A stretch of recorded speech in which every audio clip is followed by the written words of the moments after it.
Good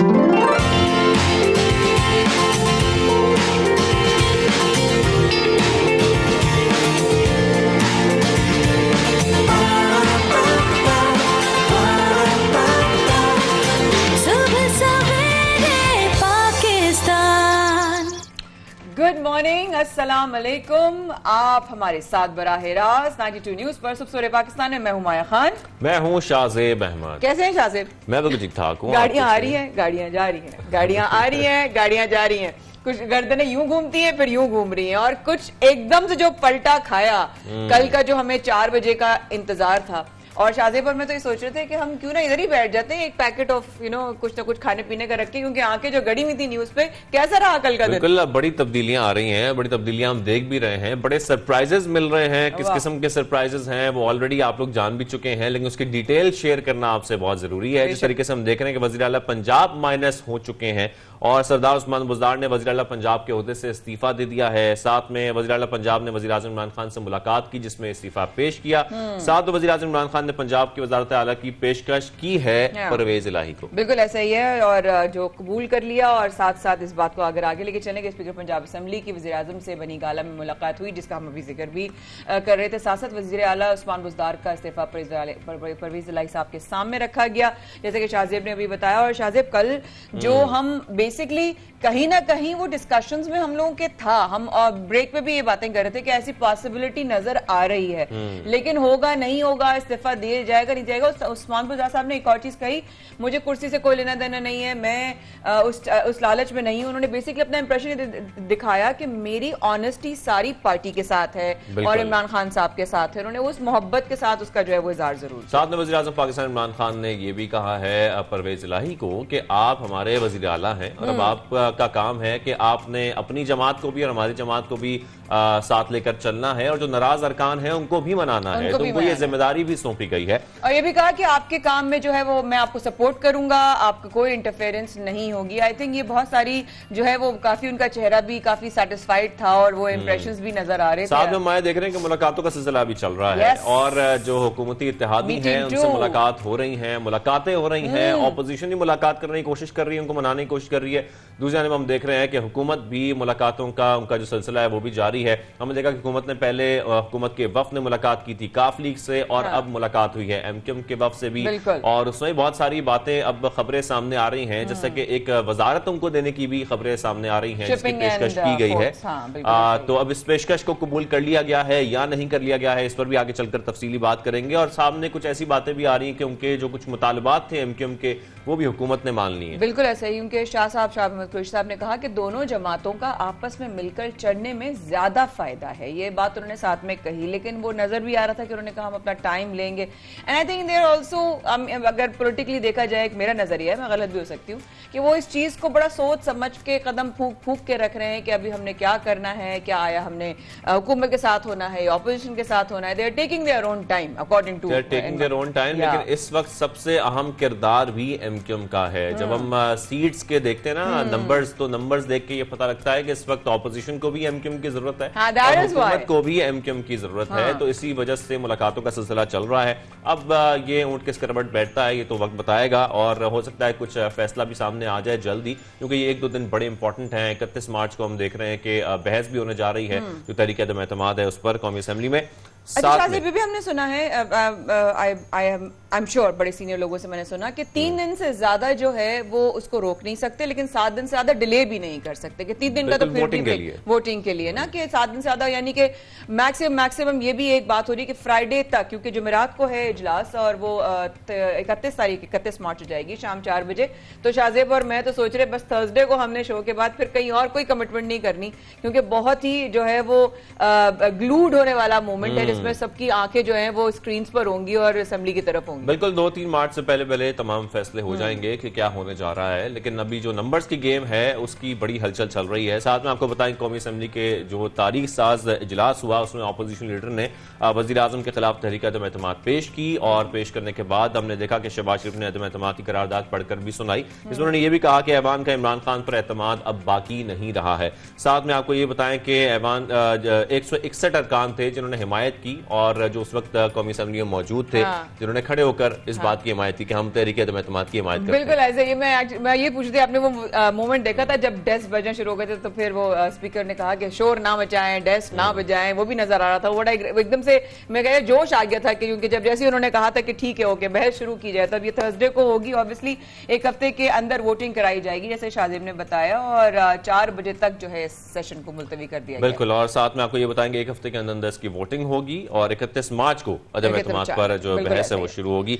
और हमारे साथ हम लोगों के काफी one of the favourite politicians ना। बिल्कुल, हम पॉलिटिशियन से ही बात करेंगे, लेकिन पहले आपको बताएं कि जिस तरीके से पीटीआई हुकूमत को 2 महाजों पर मुश्किलात का सामना है। हम देख रहे हैं कि वफाक में वज़ीर आज़म इमरान खान के खिलाफ अपोजिशन तहरीक अदम एतमाद जो है वो मंजूर करा रही है और साथ में कोशिशें कर रही है कि भाई नंबर्स उनके पूरे हो जाएं। दूसरी जानब हम ये भी देख रहे हैं कि पंजाब में कुछ सूरत हाल बदलती हुई नजर आ रही है। जिस तरीके से हमने देखा है कि वज़ीर आला उस्मान बुज़दार जो हैं वो उन्होंने इस्तीफा दे दिया है, परवेज लाई साहब को नामजद कर दिया गया है वज़ीर आज़म की जानिब से, और अब कोशिशें ये करने की जा रही हैं कि जितने बाकी इत्तेहादी उनको मनाया जा सके। क्योंकि अगर हम बात करें नंबर्स की तो इस वक्त बड़ी जिम्मेदारी है, बड़ा अहम किरदार है वो एमक्यूएम का है, क्योंकि उनकी 7 सीटें हैं और तकरीबन इतनी ही ऑपोजिशन को दरकार है, तो उनकी तो पूरी कोशिश है कि वो एमक्यूएम को मनाएं। लेकिन दूसरी जानब हम ये भी देख रहे हैं कि जो वफ्द की मुलाकात हुई है एमक्यूएम से, उसमें अब बहुत जल्द ऐलान होने वाला है कि उनका झुकाव किस तरफ होगा। बिल्कुल ऐसे आपने कल वो देखा साथ में मरीम नवाज कही थी कि हम तो गुड बाय कहने जा रहे हैं। इतनी सारी सब चीजों के होने के बावजूद जब उनको नजर आ रहा था, और काफी चीजें वो देख भी सकती हैं ऑब्वियसली, और reason to politics she knows, but वो अभी भी जो है ना वो उसी एटीट्यूड में कि हम तो खुदाफिज करने जा रहे हैं, हम तो गुड बाय कहने जा रहे हैं। अब वो गुड बाय कहने जा रहे हैं, उस पर लोगों का क्या रद्द अमल है, उनकी ऑब्वियसली जो मुखालिफ पार्टीज हैं उनका क्या कहना है, वो भी बात होगी। लेकिन अब हम किसकी तरफ जा रहे हैं? बिल्कुल, पहले हमें इस वक्त ज्वाइन किया है सीनियर तज्जियाकार हैं हैदर वहीद साहब, उनसे करेंगे। हैदर वहीद साहब को खुशामदीद कहेंगे सुबह सवेरे पाकिस्तान में। हैदर वहीद साहब, इस वक्त का सूरत हाल किस तरफ जाती है आपको नजर आ रही है? कुछ सूरत हाल ऐसी बनती जा रही है कि 161 जो अरकान हैं वो अपोजिशन के, हमने देखा उनकी हिमायत कौमी असेंबली में, लेकिन साथ में जितने अब 4 वहां पर जा चुके हैं, बाप के अरकान भी, और एक हम चीमा साहब का वोट भी ले लें, तो उसके बाद सिर्फ एमक्यूएम के वोटों की जरूरत है उनको। आप क्या समझते हैं एमक्यूएम का झुकाव किस तरफ होगा? ये ऐलान कब करेंगे? क्या उनके मुतालबात कुछ माने गए हुकूमत की जानिब से? क्या हुकूमत की तरफ झुकाव होगा या ऑपोजिशन की तरफ झुकाव होगा? देखें, मैच जो है ना वो इस वक्त फंसा हुआ है, और पिछले 1.5 माह में जितनी दफा मुझे ये कहना पड़ा है, अगर उसके साथ 1 रुपया मुझे मिल जाता तो मैं रिटायर कर सकता था। तो लेकिन इस सिचुएशन भी कुछ इस तरह की है कि अगर PMLQ एक तरफ जाती है और बाप पार्टी दूसरी तरफ जाती है, तो आप समझ सकते हैं कि इससे क्या कंफ्यूजन जन्म लेता है कि फिर जो पावर्स दैट बी हैं, जो सेम पेज का फटना है, वो जुड़ रहा है नहीं जुड़ रहा है, ये बात उससे फिर वाज़ेह नहीं होती। क्योंकि बाप अगर अलग जा रही है, PMLQ अलग जा रही है, और MQM का अभी पता नहीं, तो ये कंफ्यूजन ज़रूर होती है। क्योंकि खान साहब के ये ना भूलें कि मसाइल की जड़ सेम पेज का फटना था। PDM और हिज़्ब इख्तिलाफ तो जो है वो बहुत अरसे से कोशिश कर रही थी, लेकिन उनकी कोशिश जो रंग लाती नज़र आ रही है, तो वो सेम पेज के फटने की वजह से। अब MQM को अगर एनालाइज कर सकें तो MQM जो है उसको जो कुछ चाहिए, ये जिस तरह परवेज इलाही को जो कुछ चाहिए था वो प्राइम मिनिस्टर साहब से उन्हें मिल सकता था, because it's the prime ministers hand that gives. एक एडवांटेज जो वजीर आजम को एंड तक रहेगा, और एंड शायद देर हो जाए, लेकिन एक एडवांटेज जरूर है कि he still has the hand that gives. कल को वो जो है कह सकते हैं ये लो एक्सटेंशन, ये लो तुम वजीर आला हो गए, ये 4 मिनिस्ट्रियां तुम्हारी हुई, वगैरह वगैरह। तो जो वो दे सकते हैं अपने हाथ से, वो हर कोई नहीं दे सकता। और यही वजह बनी थी जब पीपल्स पार्टी ने PDM को जो है डंप किया था, तो उसकी वजह यही थी कि उन्हें जहां से जो मिल सकता था वो PDM और ऑपोजिशन नहीं थी।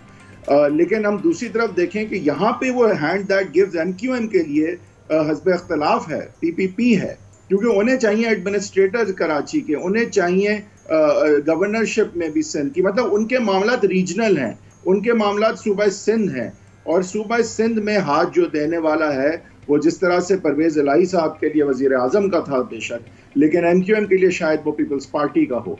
लेकिन साथ ही साथ आई थिंक एक जो सबसे बड़ी MQM की डिमांड है कि उन्हें सियासत करने दी जाए, उनके दफातर खोले जाएं, उनके मिसिंग पर्सनस बाजियाब किए जाएं, उन पे जो अनऑफिशियल कदगन लगे हुए हैं सियासत पे वो हटाए जाएं।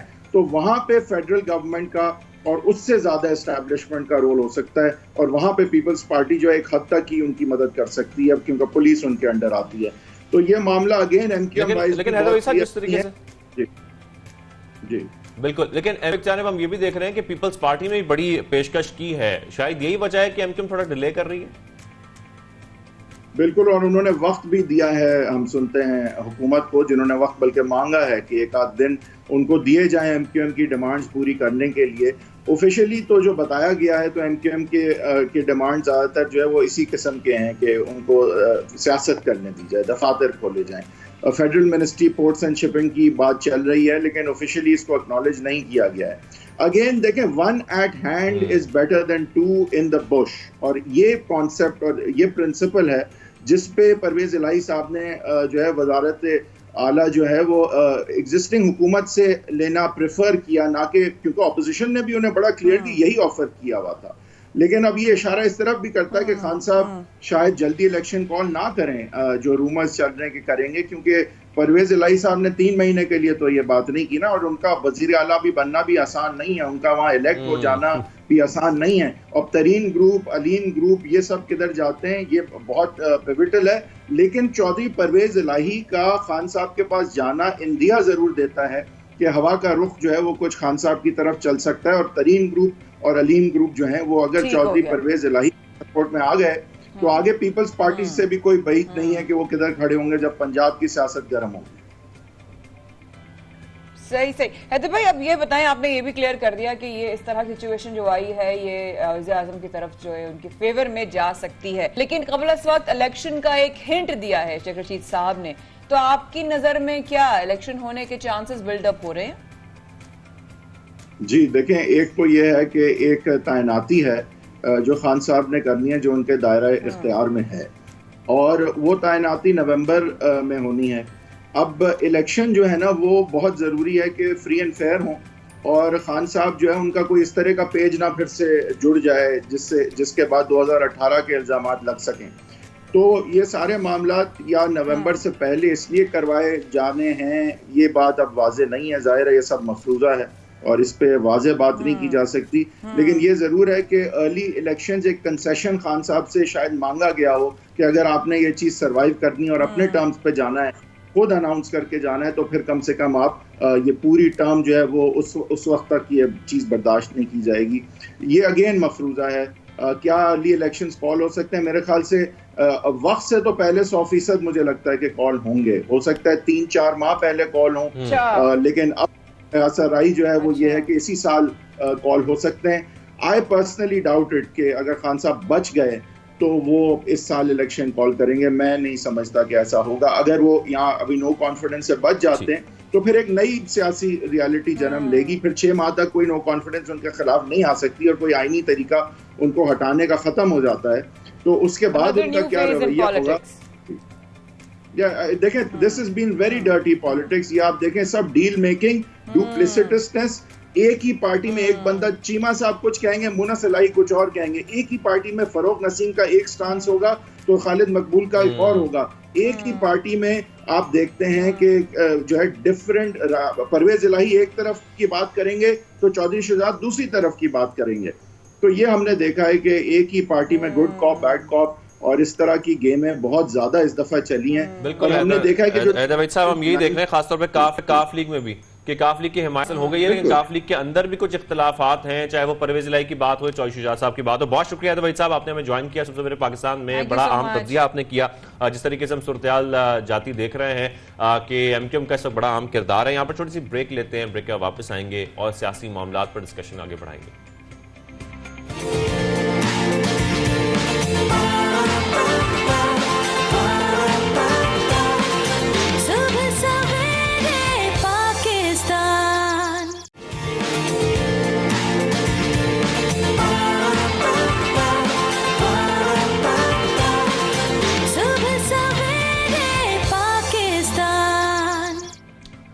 Welcome back. आप देख रहे हैं सुबह सवेरे पाकिस्तान, माया खान और शाहज़ेब अहमद के साथ। और जिस तरीके से हम देख रहे थे कि हैदर वहीद साहब बता रहे थे सूरत-ए-हाल इस वक्त किस तरफ जा रही है, लेकिन हुकूमती नुमाइंदों से भी हम बात करने की कोशिश करते हैं और जानने की कोशिश करते हैं कि सूरत-ए-हाल क्या बनती जा रही है। माया, बिल्कुल ऐसे ही है। और हम लोग इस हवाले से बहुत सारे मुख्तलिफ पॉलिटिशियंस और लीडर्स को भी हम इंशाल्लाह आप लोगों से मुलाकात भी करवाते रहेंगे। जो हमारे जहनों में सवाल हैं वो अवामी वो भी करते रहेंगे।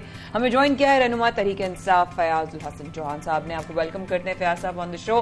बहुत कुछ हो रहा है, बहुत सारे सवाल हैं ऑफ कोर्स, लेकिन इस सवाल से शुरू करते हैं कि तहरीक इंसाफ का चौधरी परवेज इलाही साहब को वजीर आला के लिए नामजद करना कैसे देखते हैं? आपको नए वजीर आला कबूल है? बिस्मिल्लाहिर्रहमानिर्रहीम। देखिए, बुनियादी तौर पर चौधरी परवेज इलाही साहब तो पहले से हमारे इत्तेहादी हैं ना, और वो स्पीकर असम्बली भी हैं, जो दूसरा बड़ा ओहदा और डेजिग्नेशन होता है किसी भी हुकूमत के अंदर। तो आप ये नहीं समझते कि इस पर कोई झुकने वाली बात है। और कहते हैं ना, झपटना पलटना, पलट कर झपटना लहू गर्म रखने का एक बहाना। तो मैं ये समझता हूँ कि असल तो काबिल तारीफ़ उस्मान बुज़दार साहब हैं कि जिन्होंने ख़ुद रिज़ाइन के हवाले से, जो मेरी इन्फॉर्मेशन है, पिछले कई दिनों से वो वज़ीर आज़म पाकिस्तान इमरान ख़ान साहब को इंसिस्ट कर रहे थे कि मैं पाकिस्तान की खातिर, PTI की हुकूमत की खातिर मैं रिज़ाइन करने को तैयार हूँ। और फिर उन्होंने रिज़ाइन करके एक बहुत बड़ी कुर्बानी दी है। तो अगर चौधरी परवेज इलाही साहब आ रहे हैं तो ये कोई हमने उन 3 स्टूजिस के में से किसी को नहीं लिया जिनको हमने बैरूनी ताकतों के इशारे पर नाचने वाला कहा है। वो तो 3 तो वहाँ सामने अपोनेंट है।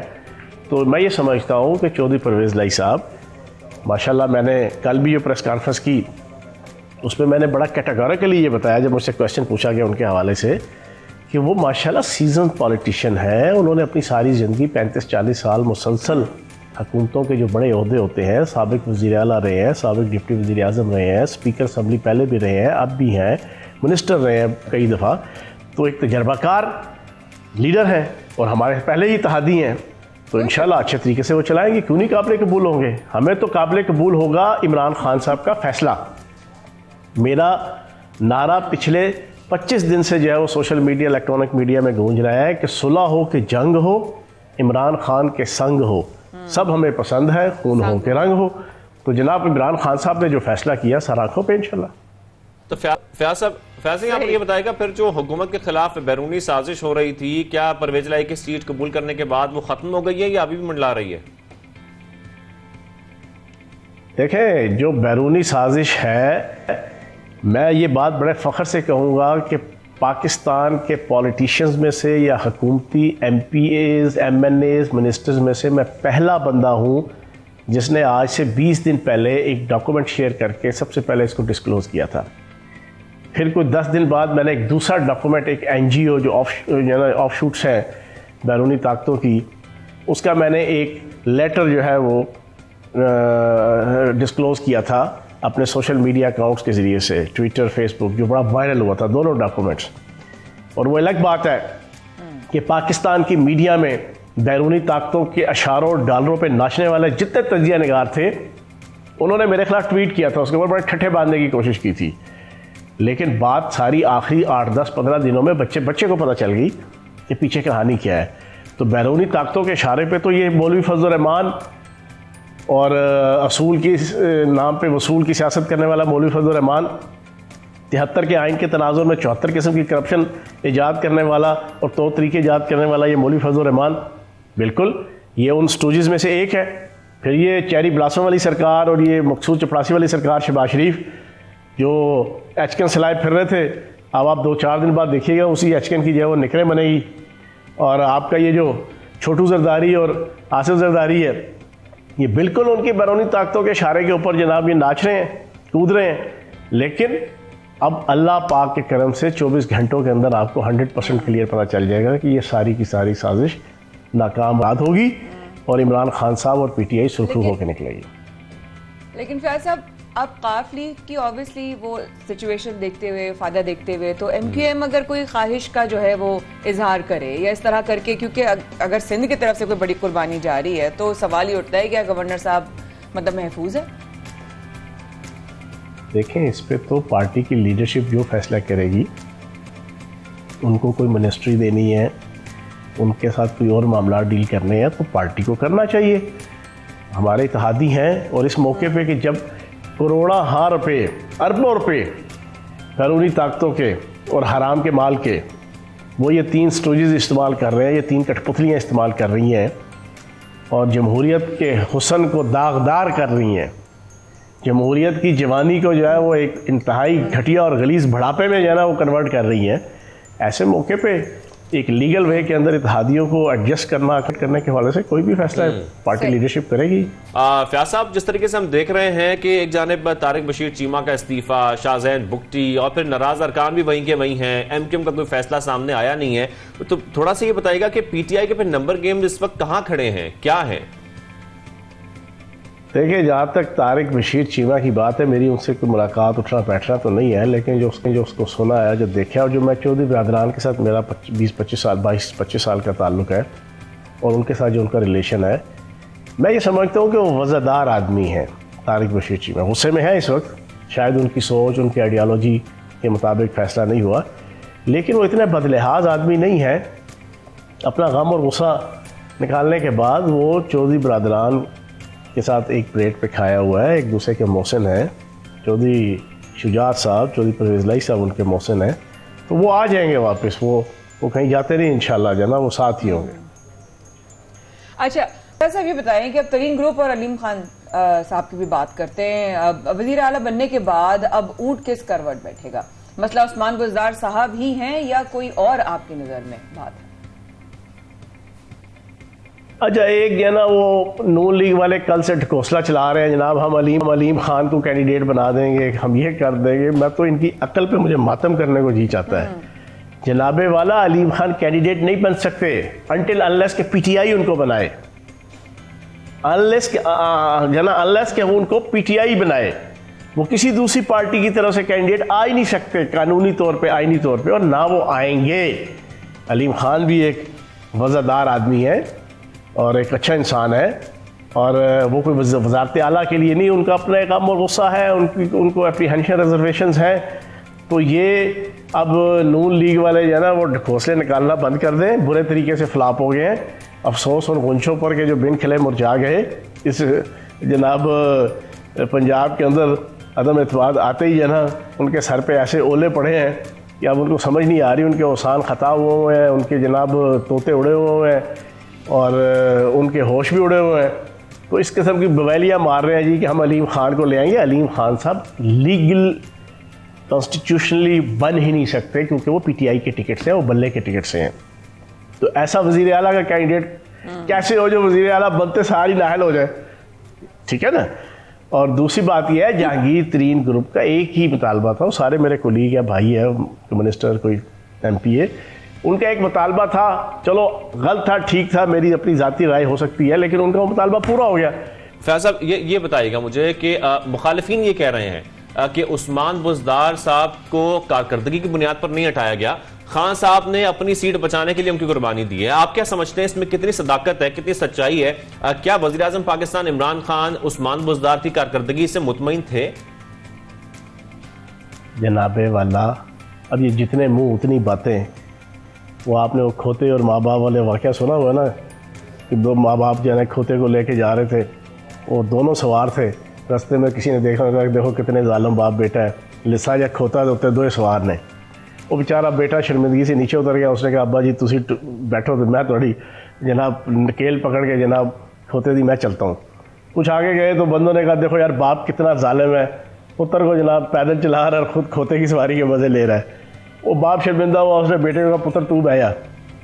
थोड़ा और आगे गए, आगे कुछ लोग खड़े थे, उन्होंने कहा देखो कितना बद तहजीब और गुस्ताख बच्चा है, बाप को पैदल चलाए और खुद खोते की सवारी का मज़ा ले रहा है। और दोनों शर्मिंदा हुए, दोनों ने नीचे उतरे, खोते को खाली हाथ बैठ जाना वो नकेल पकड़ के चल पड़े। आगे कुछ और लोग खड़े थे, उन्होंने कहा देखो कितने बेवकूफ़ है, अल्लाह ने सवारी दी हुई है फिर भी उसको अवेल नहीं कर रहे। और भाई दुनिया तो किसी हाल में खुश नहीं है, जो फैसला कर लेंगे आप कोई ना कोई नया सवाल पूछ लेंगे, कोई ना कोई नई मंतक, कोई ना कोई नई कुंतर, वो तो आप निकाल लेंगे। तो लेकिन एक बात ज़हन रखें, लीडरशिप जो फैसला करती है वो ठीक होता है, और लीडरशिप ने फैसला किया और पहले 3.5 साल उनके लिए स्टैंड भी लिया। वरना आप लोग तो जना 10वें दिन उनको फारिग करने के चक्करों में थे, मीडिया वाले और अपोजिशन वाले, लेकिन इमरान खान साहब और प्राइम मिनिस्टर साहब का एतमाद और स्टैंड था। और अब की बार भी इन्होंने खुद उस्मान बुज़दार से रिजाइन किया है और वो पिछले 15-20 दिन से पीछे इंसिस्ट लगे हुए थे। अच्छा। तो ऐसी कोई बात। चले आप दूसरा सवाल कर ले, मैं कर लेती हूँ दूसरा सवाल, शाहज़ेब नहीं करते मैं कर लेती हूँ। अब ऑपोजिशन बड़ी तगड़ी नजर आ रही है। मैं भी करूंगा सवाल, आप करें सवाल। अब ऑपोजिशन बड़ी तगड़ी नजर आ रही है, अगर अपसेट कोई हो गया फिर ये तो बताएं जरा। अपोजिशन स्वागत तगड़ी नजर आ रही है, अपोजिशन की कमर टूट गई है कल रात से। अब बेचारों के चेहरे देखे ना, रात की प्रेस कॉन्फ्रेंस देखी है आपने इस साल पाकिस्तान लुटमार एसोसिएशन की, आसिफ जरदारी, छोटू जरदारी, मौलवी फजल रहमान, चेरी ब्लासम वाली सरकार, बिल्कुल इनकी शक्लों की सूरत हाल वही थी कि तू शाकर आप सियाणा है, साड़ी शक्ला वेख हालात ना पूछ, साड़ी बूथी वेख हालात ना पूछ। शक्लें उड़ी हुई थी बिल्कुल पागलों की तरह, सुदाइयों की तरह, इन्हें समझ नहीं आ रही थी इनके साथ हुआ क्या है। लेकिन जरदारी और बिलावल जरदारी ने बहुत बड़ी गेम की है।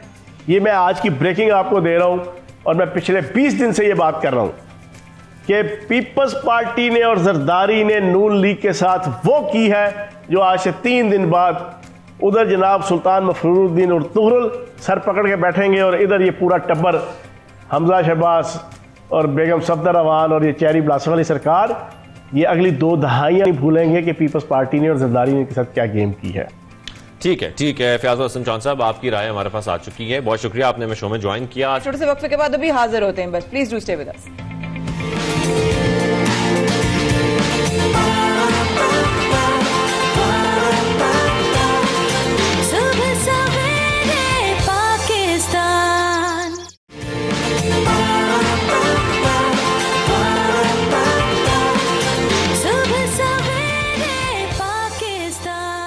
सूरत हाल जो इस वक्त बन रही है उस पर नून लीग का क्या इस वक्त स्टैंड है वो भी जानना बहुत जरूरी है।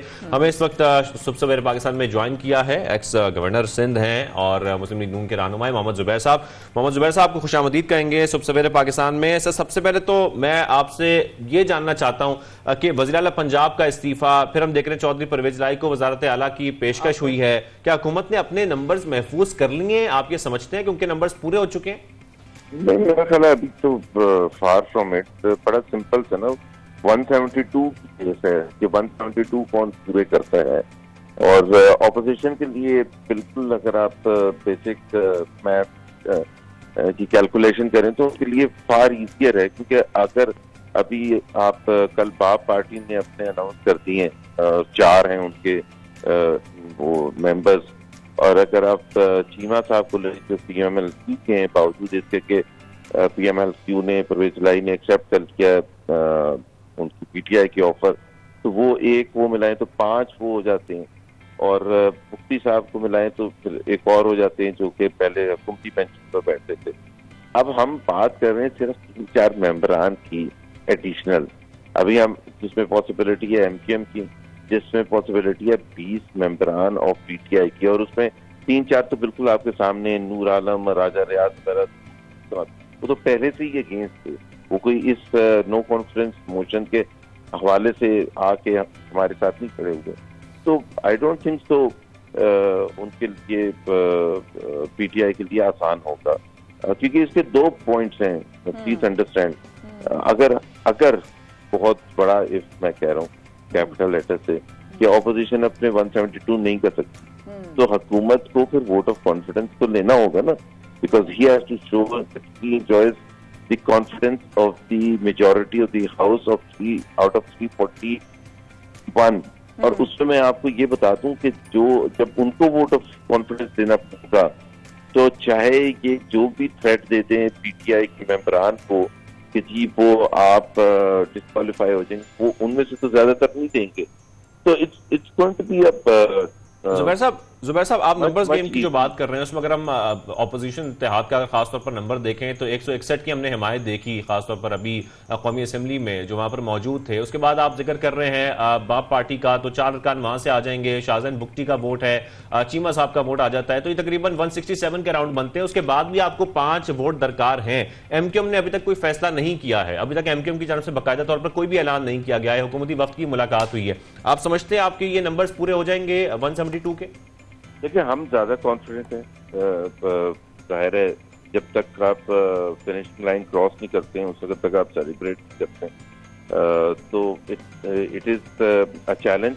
बट अगर हुकूमत के मुकाबले देखें तो फार ईजियर चैलेंज है 172 हमारे लिए अचीव करना अगले मंडे तक then what it is for the government.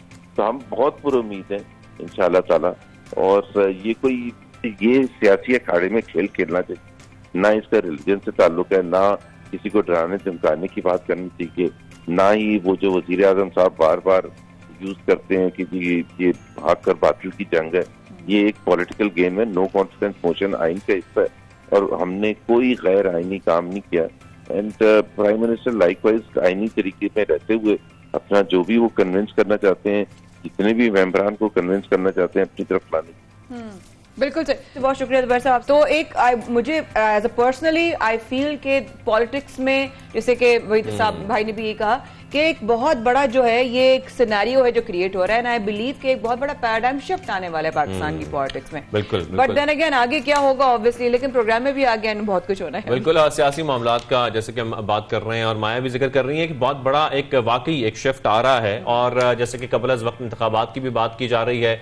साथ में हम ये भी देख रहे हैं कि कल हम ये भी देख रहे थे कि शेख रशीद साहब ने जो प्रेस कॉन्फ्रेंस की है उसमें उन्होंने ये खास तौर पर इशारा दिया कि इंटरव्यू में एक निजी चैनल को इंटरव्यू दे रहे थे, उसमें बता रहे थे कि हज के फौरन बाद इंतखाबात का चांस है, यानी कि हुकूमत भी इसके लिए तैयार है कि हज के बाद जो है वो इलेक्शंस होने जा रहे हैं। और सियासत इस वक्त इतनी डिस्कशन इस सियासत की खासतौर पर पूरे मुल्क में हो रही है, लेकिन खासतौर पर यहाँ पर एक चीज हम जो नोट कर रहे हैं वो ये है कि इस वक्त कोई भी लीडर, कोई भी हुकूमती नुमाइंदा या कोई भी इस वक्त अवाम की बात नहीं कर रहा। जो महंगाई थी वो सब भूल चुके हैं, जो टैक्सेस लग रहे थे वो सब भूल चुके हैं। किसी को ये इस वक्त ध्यान नहीं है कि जो अवाम परेशान थी, और हम जलसे भी देख रहे हैं माया खान कि बड़े बड़े जलसे हो रहे हैं, चाहे ऑपोजिशन के हों, हुकूमत के हों, लेकिन अवाम को इस वक्त कोई ख्याल नहीं है कि जब हम परेशान थे तो कोई प्रॉब्लम नहीं है। अवाम पे चले, हमारे घर में है ना अवाम, हम खुद अवाम है, तो हमारे घर में अगर हम जाते हैं तो हमारी अम्मा का ना वो ब्लूटूथ हेडफोन है वो लगा के सुन रहे होते, कोई मिस ना हो जाए सियासत के कोई अपडेट। और सियासत के चक्कर में हम भूल गए ना क्या चीज महंगी थी, हाँ, कुछ पेट्रोल महंगा था कि नहीं था, दही का मसला चल रहा है या हमें दूध का मसला चल रहा है या हमारे पेट्रोल का मसला चल रहा है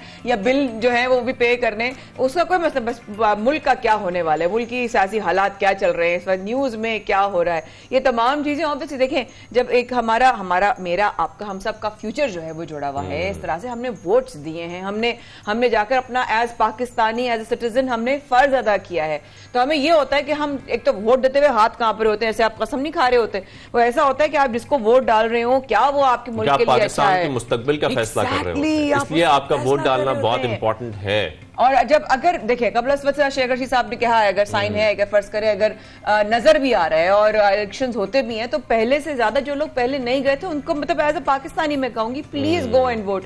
ये मत सोचिएगा कि यार हम नहीं जा सके अब क्या करना है, हमारा दिल टूट गया, महंगाई आ गई, नहीं, अभी भी आपने जाना है, क्योंकि आपका वोट जो है ना वो एक वोट, जिस तरह वोट अभी आप देख रहे हैं नंबर कैसा चल रहा है, कितनी मुलाकातें हो रही हैं, कितनी मुशावरतें हो रही हैं, ऐसे ही आपका एक वोट ही बड़ा इंपॉर्टेंट है।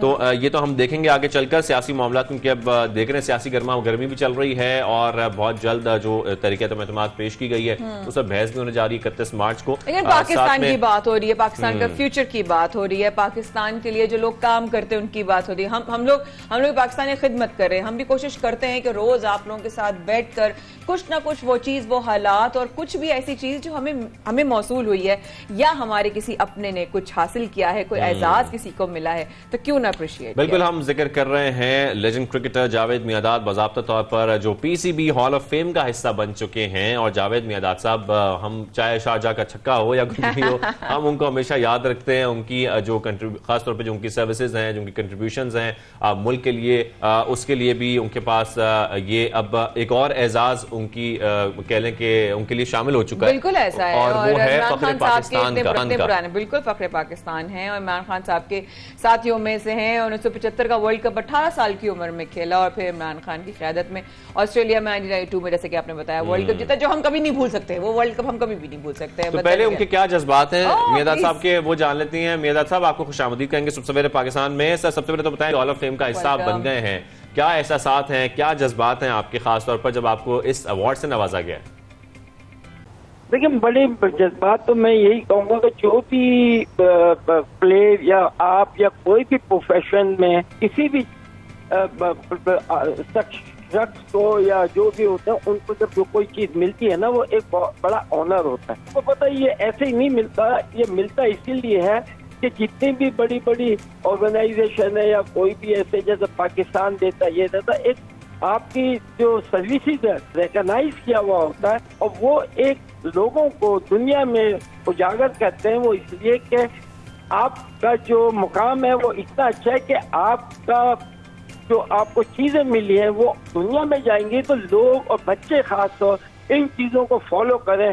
सारी दुनिया में जितने भी बड़े बड़े जिन्होंने किसी भी फील्ड में कुछ किया होता है उसको हमेशा अपने मुल्क में ऊपर लेके आते हैं ताकि हमारे आने वाले नस्लों को ये चीजें पता हो कि देखें ये आदमी बड़ा अगर नाम कमाता है तो वो वजह क्या है। तो लाजिम बात है कि ये भी बच्चों में होता है। हमारे मुल्क में इतना अभी भी रिवाज नहीं, मतलब दुनिया में जो भी कोई होता है उसको, जैसे हमारे कदीर साहब थे उन्होंने एटम बम बनाया, मगर जिस तरीके से उनको लाना चाहिए ताकि हर बच्चे को हर स्कूल में एक आदमी हर बच्चों को पता होना चाहिए कि ये छोटी मोटी चीज नहीं है। पाकिस्तान कभी तस्वुर नहीं कर सकता था न्यूक्लियर पावर और एटम बॉम्ब के लिए। इसकी वजह से आप देखेंगे पूरी दुनिया जो है ना, और खास तो जहाँ हमारी प्रॉब्लम थी पड़ोसी में, उनको सबको समझ आ गई और सब आराम से बैठ गए। जावेद भाई, क्रिकेट के लिए आपकी खिदमत जो है ना, मैं इसके बारे में मैं तो कुछ भी नहीं कह सकती, ऑब्वियसली ना मेरी जगह है और ना मेरी अभी मेरा कोई ऐसा तजर्बा है, लेकिन आपकी अगर हम विन्स की बात करें या बहुत ही मेमोरेबल मोमेंट्स की बात करें तो शारजा का वो यादगार छक्का हमसे नहीं भूलता। हमारी मैं कहती नस्ल दर नस्ल वो एक ऐसी यादगार है जो नहीं कभी भूल सकती। तो आपके नज़दीक आपकी सबसे बेहतरीन जो है वो यादगार जीत कौन सी थी? देखिए, सबसे पहले जिस वक्त जैसे आपकी है ना प्रोफेशन में, मैं भी प्रोफेशन है, हमें ये देखना नहीं चाहिए, हमें अपना काम करना चाहिए। जब प्रोफेशन में होते हैं आपका है ना ध्यान जो है ना वो चलना चाहिए, हमेशा अहेड जाना चाहिए। एक आपने मंजिल तय कर ली तो no you go for the second one, और आप पहले से है ना अपने आप को टारगेट करना चाहिए। मैं बच्चों को इसलिए कि जो भी सुन रहे हैं कि देखिए जब तक आप अपना मिशन और टारगेट कभी नहीं बनाएंगे, यानी कि जब आपके अंदर अज़म होता है तो खुद ब खुद देखिए इनसाइट अल्लाह ताला ने एक इंसान को वो मखलूक़ात बनाए जो आप अगर ध्यान में रखेंगे सोचेंगे कम ट्रू। कहते हैं ना कि जो भी आप देखते हैं वो हो सकता है, मगर हमारे यहाँ जो है इन चीजों पे बच्चे सोच नहीं रहे। अगर आप कॉपी करें, आप फॉलो करें कि एक शख्स ने, अगर आपको मैं फॉलो कर रहा हूँ कि भाई ये शख्स इस जगह पे कैसे पहुंचा, no you go back and पढ़े कि उन्होंने क्या क्या किया था, किस तरीके से किया था। तो टाइम टू टाइम आपको चीजें मिलती जाती हैं। क्या होता है कि आप जब वो चीज अडॉप्ट करते हैं, वो देखते हैं और सुनते हैं और पढ़ते हैं, तो आप में भी आप उनके जैसा नहीं बनेंगे, वो नहीं बन सकते, मगर उन जैसा बन सकते हैं। बिल्कुल जावेद भाई, अब आपसे हम ये जानना चाहते हैं कि आपकी कोचिंग में माशाल्लाह हमने देखा कि बहुत सारे क्रिकेटर्स हैं जो अपनी सलाहियतों को बेहतर करने में बड़े कामयाब हुए हैं, लेकिन आपका फेवरेट प्लेयर कौन सा है, हम ये भी जानना चाहते हैं आपसे। देखिए, फेवरेट तो मैं तो यही कहते हैं कि मेरे लिए तो पाकिस्तान सबसे फेवरेट है। जो भी पाकिस्तान है, पाकिस्तानी है, और है जो जैसे हम बाहर जाते थे इंग्लैंड ये वो, तो कोई भी अगर पूछेगा तो एज ए ह्यूमन बीइंग, और मैं उनको ये नहीं कहूँगा कि वो आप पाकिस्तानी नहीं जाओ। आपको अल्लाह ने जो इज्जत दी है तो हर आदमी उसके लिए आए। आपके ऊपर है कि आपको हर आदमी को जब आप छोड़ देते हैं या जो भी काम में होता है, हर आदमी को उस नजरिए से देखें कि ही ह्यूमन बीइंग एंड इंसान है। और हमारा फर्ज बनता है खासतौर एज ए मुसलमान, हमें तो मदद करनी है। आप देखें, अगर पास का दौर उठाएं जब सरकार के टाइम पे भी, तो हमारे मुसलमान ये नहीं थे कि हिंदू को फेंक देते थे। इस्लाम ने बताया कि नहीं, आप एज ए ह्यूमन बीइंग जो कुछ आप किसी के लिए कर सकते हो, ये नहीं देखो कि उसकी जात क्या है, कहाँ से बिलोंग करता है, आप अपनी तफसील जो है सही समझते हो वो। जावेद भाई, हम आपसे बहुत प्यार करते हैं, हम सब आपके फैंस हैं और ढेरों दुआएं आपके लिए हमेशा करते हैं। इस एजाज पर हम आपको मुबारकबाद पेश करते हैं, और आपकी क्या फीलिंग्स हैं, आप बार बार उसका इजहार भी कर रहे हैं, लेकिन क्या कहेंगे फिर? मैं बहुत बहुत शुक्रगुजार हूँ आप लोगों का कि आपने ऐसे मौके पर मुझे याद किया, क्योंकि मैं ये नहीं हूँ, मेरा अपना चैनल, जैसे मैं पहले भी कहूँ कि जो माशाल्लाह जो चला रहे हैं उनको आज तो नहीं, हमारे ताल्लुकात डिफरेंट है, कुछ ऐसी जगह के ताल्लुकात हैं कि माशाल्लाह आज अल्लाह ने उनको बहुत तरक्की, और मैं समझता हूँ लोग अभी भी समझते नहीं जानते होंगे। थैंक यू जावेद भाई, प्रोग्राम का हिस्सा बने आप, और हम दोनों के साथ आपने अपना थोड़ा सा मुख्तसरन सफ़र भी हमसे शेयर किया, और अपनी मोहब्बत भी 92 के साथ और हमारी मैनेजमेंट के साथ आपने शेयर की। आपकी मोहब्बतें सबके साथ बनी रहें, अल्लाह पाक उसमें बरकत अता फरमाए, और इंशाल्लाह इस सिलसिले कुछ और हैं, और हम लोग इस सिलसिले को लेकर शाज़ेब अभी थोड़ी देर पहले बहुत इंपॉर्टेंट बात कर रहे थे तो ये ना हो कि कोई समझे कि वो इग्नोर करने वाली बात है, बड़ी इंपॉर्टेंट बात थी। मैं कहूंगी शादी से दोबारा रिपीट करें उस बात को जरूर।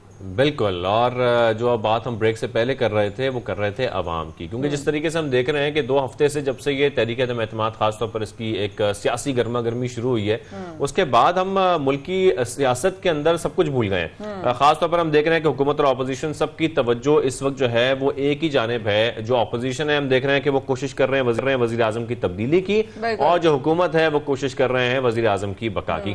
तो हम ये दोनों जो जंग लड़ रहे हैं उस जंग में अवाम कहाँ है ये हमें समझ नहीं आ रही है, क्योंकि जो महंगाई थी, जो टैक्सेस लग रहे थे वो वहीं के वहीं हैं, और सब इस वक्त जो मसरूफ हैं वो सियासत में। क्योंकि हमजा शहबाज साहब ने ये भी कहा कि ये जंग जो है वो कुर्सी की नहीं है, ये पाकिस्तान की जंग है। लेकिन उसके बावजूद जिस तरह शाजिब का पॉइंट है, मैं उससे बहुत कनेक्ट इसलिए भी करती हूँ क्योंकि आम आदमी का यही मसला है कि उसको नहीं पता उसका फ्यूचर कहाँ जा रहा है। वो फाइनेंशियली बहुत ज्यादा बड़े क्राइसिस का शिकार है, किन हालात से हम गुजर रहे हैं, हमारे और क्या महंगाई पर हमें जो है रमजान सर पर है, कोई रमजान पैकेज का अभी तक वफाकी सतह पर ऐलान नहीं हुआ है, लोग इंतजार में हैं, क्योंकि जाहिर बात है ये वो वक्त है जब लोग रमजान की तैयारियां शुरू करते हैं। हम अगला मंगल जो हमारा होगा हम रमजान में कर रहे होंगे आपके साथ, क्योंकि रमजान में भी हम आपके साथ 9 से 11 होंगे, और उस वक्त भी ऑब्वियसली वही चैलेंजेस, अगर हमें वही डिस्कशन करनी है, वी नीड एन एक्सपर्ट जो हमें कम से कम बता सके कि हमने आगे किस तरह प्रिकॉशनरी मेजर्स बिल्कुल। और हमारे एक्सपर्ट हमारे साथ मौजूद है माहिर मुआशियात खुर्रम शहजाद साहब। खुर्रम साहब, जिस तरीके से हम देख रहे हैं तो आपको खुशामदीद कहेंगे, लेकिन जैसे कि हम देख रहे हैं कि 2 हफ्ते से जब से तहरीक एतमाद की बात शुरू हुई है हम सब कुछ भूल गए हैं। क्या महंगाई थी, क्या टैक्सेस थे, कुछ हमें याद नहीं है। तो सबसे पहले तो हमें ये बताएं ये अचानक क्या हुआ है कि अवामी मसाइल सब एक तरफ रह गए और अवाम को भी कोई मेरे ख्याल में इस वक्त याद नहीं आ रहा सियासत के अलावा कुछ भी। Good morning. बिल्कुल सही बात है। अवाम तो देखिए पहले भी अवाम का किसी को ख्याल नहीं था और अभी भी अवाम को किसी को ख्याल नहीं है। तो बात यह है कि सबसे बड़ी लूजर जो है वो कौम ही होती है, अवाम ही होती है। इस तरह की जब पॉलिटिकल इश्यूज आते हैं या फिर पॉलिटिकली चीजें रिजॉल्व नहीं होती, क्योंकि पॉलिटिकल अनसर्टेनिटी जो है ना सबसे बड़ा किलर होता है किसी भी जो है वो एक अच्छी इकोनॉमी का या किसी भी एक नॉर्मल इकोनॉमी का भी। क्योंकि जब पॉलिटिकल अनसर्टेनिटी होती है, कुछ एंगेजमेंट्स नहीं होती, तो पॉलिसी डिसीजंस टाइम पे नहीं होते। जब पॉलिसी डिसीजंस टाइम पे नहीं होते तो उसकी कॉस्ट बहुत बड़ी जो है वो बेयर करनी पड़ती है कौम को। तो आप ये देखेंगे कि आज जो ये अनसर्टन सूरत हाल है, कोई चीज कहीं सेटल डाउन नहीं हो रही और एक इस तरह की चीज चल रही है जिसमें ना इन्वेस्टर जो है वो इंटरेस्ट लेता है, ना जो है टाइम पे डिसीजंस होते हैं कि जी इंटरनेशनल प्राइसेस कहाँ जा रही हैं, हमने उसको कैसे मैनेज करना है, फूड को कैसे मैनेज करना है, मार्केट्स को कैसे मैनेज करना है, किस तरह से एनर्जी सिचुएशन का जो इतना बड़ा हाल है इस वक्त उसको हमने हैंडल करना है। तो ये सारी कॉस्ट जो है वो आपको आगे मिलेगी। और फिर ऑफ कोर्स जैसे आपने कहा कि रमजान है, उसमें आपको पता है हमारा जो है वो जमीर जो है रमजान में जागता है और हम प्राइसेस बढ़ा देते हैं। ये वाहिद शायद हमारा जो है वो कंट्री होगा जहाँ पे इस तरह के फेस्टिविटीज में जहाँ पे आपको प्राइसेस कम करनी चाहिए वहां बढ़ जाती हैं। तो प्रॉब्लम ये है कि जब आपकी मैनेजमेंट वैसे ही वीक हो और ये पॉलिटिकल अनसर्टेनिटी आ जाए और फिर डिसीजंस डिले हो जाए तो फिर नेचुरली आवाम को उसका जो है वो खमियाजा भुगतना पड़ेगा और फिर साथ साथ कर्जे बढ़ जाएंगे और महंगाई में मजीद इजाफा होगा। तो मेरे ख्याल में जितना जल्द से जल्द इसको सब सेटल डाउन करें, बैठें, ताकि आवाम का सोचें कि आगे आवाम के लिए जो है वो बेहतरी किस्म है। और प्राइसेस सबसे बड़ी बात, इन्फ्लेशन को किस तरह से हैंडल करना है, क्योंकि सबसे बड़ा प्रॉब्लम है गरीब का महंगाई होती है। सही कह रहे हैं, बिल्कुल एब्सोल्युटली। तो फिर खुर्रम साहब आईएमएफ में मुज़ाकरात में हुआ क्या? बिकॉज ऑब्वियसली कुछ हल्कों में ये बात गश्त है कि जो सैलरी सेक्टर वाले जो लोग हैं उनके ऊपर टैक्सेस जो हैं वो इंक्रीज होने वाले हैं, तो इसमें कितनी सदाकत है, हमें वो भी जरा क्लियर पिक्चर दे दीजिए। जी देखें, प्रॉब्लम ये है कि हम आईएमएफ प्रोग्राम में हैं और अगर आप आईएमएफ प्रोग्राम में होते हैं तो नेचुरली वो अपनी आपको जो है सजेशंस भी देते हैं, जो नेक्स्ट डिक्टेशन भी देते हैं, क्योंकि आप उनका पैसा यूज कर रहे होते हैं। अगर वो पैसा सही जगह नहीं लगेगा, आप एमनेस्टी ओवर एमनेस्टी देते रहेंगे, आप टैक्स जहाँ से लेना है उनको टैक्स नहीं करेंगे, तो नेचुरली फिर बैंक होता है वो तो आपसे कहता है कि जी आप अपने बच्चों का खाना भी जो है वो रोकेंगे और आपने जो है वो घर का रेंट भी जो है वो रोकेंगे, मुझे पहले पैसे देंगे, जो एक बैंक करता है नेचुरली, एक कमर्शियल ऑर्गेनाइजेशन करती है। आईएमएफ भी यही करेगा। आईएमएफ भी आपसे कहेगा कि जी आप मुझे तो टैक्स आप मुझे कैसे रीपे करेंगे, आप पहले मुझसे पैसे ले लेते हैं, मुझसे कमिटमेंट्स कर देते हैं, फिर जाके आप सब्सिडियों में ज़ाया कर देते हैं, जाके आप जो है वो एमनेस्टियों में ज़ाया कर देते हैं और उसको टैक्स करते ही नहीं जिसको टैक्स करना चाहिए। अपनी जो पब्लिक कंपनीज है उनको बेचते ही नहीं है, उनको आप ठीक करते ही नहीं है, फिर आप एनर्जी के इश्यूज ठीक नहीं करते हैं, तो आप मेरे पैसे कैसे देंगे? तो नेचुरली आपके उन्हीं सब पे टैक्स पे आता है जो ऑलरेडी टैक्स होते हैं। ऑलरेडी वही सैलरी क्लास जो कि आज जो है 6 लाख रुपए पे टैक्स नहीं है पूरे साल की सैलरी पे, अब जो है वो आपको 15% देना पड़ेगा। तो कितना बड़ा बर्डन आएगा कि एक तरफ महंगाई, दूसरी तरफ टैक्सेस, कितना स्क्वीज हो जाएगा वही सैलरी क्लास जो कि आपको इस वक्त सहारा बनता आया है मुश्किल में। यही सैलरी क्लास टैक्सेस देते आए हैं आपको, एट्रोस टैक्सेस देते आए हैं, और जितने अभी एग्जिस्टिंग टैक्स पेयर्स हैं उन्हीं से आप टैक्स चूसते रहेंगे तो नेचुरली आपको जो है ना वो तो और ज्यादा प्रॉब्लमेटिक हो जाएगी। और साथ में बिल्कुल ऐसा ही है। और साथ में खुर्रम साहब में हम ये भी देख रहे हैं कि जो इसी पूरी सियासी सूरत हाल में जो चंद माह के लिए, तकरीबन 4 माह के लिए प्राइस कंट्रोल की गई है पेट्रोलियम मसनूआत की, उसमें भी हम देख रहे हैं कि उसका, बल्कि मैं आपसे जानना चाहता हूं उसका पाकिस्तानी अवाम पर चंद माह में कितना असर पड़ेगा, कितना उसका जो है बोझ है वो उठाना पड़ेगा अवाम को? देखिए, मैं हमेशा ये कहता हूँ कि आज की जो सब्सिडी है, मैं टारगेट सब्सिडी की बात नहीं कर रहा, जनरल सब्सिडी आप सबको देंगे ना, आज की सब्सिडी कल की महंगाई है। तो ये लोगों को समझना होगा कि आज अगर सब्सिडी मिलेगी तो कल कर्जे हमें लेने पड़ेंगे, कर्जे लेने पड़ेंगे तो हमारी नेक्स्ट जनरेशन जो है कर्जों के नीचे दबी रहेगी। जब कर्जे लेने पड़ते हैं ना तो अपना फ्यूचर जो है वो कॉम्प्रोमाइज कर देते हैं। ये बिल्कुल सही कहा है किसी ने कि जब भी आप कर्जा लेते हैं अपना फ्यूचर आप कॉम्प्रोमाइज कर देते हैं। तो देखें, आज अगर हम सब्सिडियां देंगे, मैं कहता हूँ सब्सिडी अगर देनी भी है ना तो टारगेटेड सब्सिडी दें। मिसाल के तौर पे बाइक्स वालों को जो है ना पेट्रोल कम करें, या बेचारे जो छोटी गाड़ियों वाले हैं जिनके पास बहुत ही एवरेज जो है वो आपको गाड़ियां हैं और घर के आने जाने में यूज होती हैं, बहुत मजबूरी में जो है वो जो है वो रह रहे होते हैं, वो भी लोअर मिडिल क्लास जो है और लोअर क्लास जो है, इसको सब्सिडी दें और टारगेटेड दें। इससे 2 फायदे होंगे। एक तो ये कि मैसेज जो है वो कवर होंगे, प्लस जो बड़ी गाड़ियों वाले हैं जो लैंड क्रूजर्स चलाते हैं या बड़ी जो गाड़ियां चलाते हैं उनको तो फायदा ना हो ना, वो तो अफोर्ड कर सकते हैं। तो बात ये कि सही प्रायोरिटीज हमने जो है नहीं की हुई, हम पॉलिटिकल डिसीजन ले लेते हैं और उसका इम्पैक्ट भी देखते हैं और फिर कहते हैं कि टैक्सेस ज्यादा होंगे इसलिए हम रिलीफ दे रहे हैं। टैक्सेस ज्यादा होने का मतलब रिलीफ देना नहीं होता, टैक्सेस ज्यादा होने का मतलब होता है कि आपके कर्जे कम करें ताकि फ्यूचर आपका ठीक हो। इस तरह रमजान की हम बात कर रहे हैं, मुझे ये आपने बिल्कुल सही निशानदेही की। I travel all across the globe. जब रमजान आता है तो इवन नॉन मुस्लिम कंट्रीज में भी मुस्लिम्स के लिए बाकायदा डिस्काउंट्स या सेल्स या पैकेजेस जो हैं वो अनाउंस होते हैं। हमारे मुल्क में जो है इस तरह की कोई उम्मीद, हमारे यहाँ स्पेशल पैकेज होते हैं लेकिन वो मजीद महंगे स्पेशल पैकेज होते हैं, ऐसे ही खुर्रम साहब। जी बिल्कुल आपने सही कहा। एक्चुअली प्रॉब्लम ये कि हमारे ना मार्केट्स स्ट्रक्चर्ड नहीं है, डॉक्यूमेंटेशन का भी प्रॉब्लम है। तो प्रॉफिटेरिंग जो है ना, हर किसी का जो दिल करता है वो वही प्रॉफिट लेता है। तो एक स्ट्रक्चर्ड मार्केट के थ्रू, वो कहते हैं ना फार्म टू मार्केट, यानी कि फसल जहाँ से उगती है वहां से लेकर जहाँ तक उसका प्रोडक्ट बन के जो है वो यूज हो रहा होता है और बिक रहा होता है, ये पूरी जो चेन है ना ये स्ट्रक्चर्ड नहीं है। जब स्ट्रक्चर्ड नहीं होती तो हर कोई बीच में आता है, प्रॉफिट लेता है और निकल जाता है और एक्सप्लॉइट करता है।